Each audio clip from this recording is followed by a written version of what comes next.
আমি কর্মী প্রধান, কর্মীদেরকে নিয়ে দেখা দিয়ে আর একজনের কাছে টাকা নিয়ে আমরা কর্মীকে থেকে বিক্রি করে দিচ্ছি।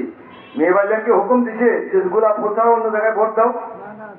যেহেতু গোলাপ ফুল আছে এখানে আর অন্য কোনো ভোট দেওয়ার আমাদের অপশন নাই, আছে কি না? গোলাপ ফুল না থাকলে যে যেখানে পাতাম ওখানেই ভোট দিতাম। আমি সমস্ত তরিকাপন্থী ভাইদের প্রতি অনুরোধ করে গেলাম, একটা গোলাপ ফুলে ভোট দেন। পরিশেষে একটাই কথা, আমি কাঞ্চন কাহিম বিশ্বাসের ছেলে, আমাদের আপনার এলাকারই সন্তান, আমাকে একটা ভোট আপনারা দিয়েন।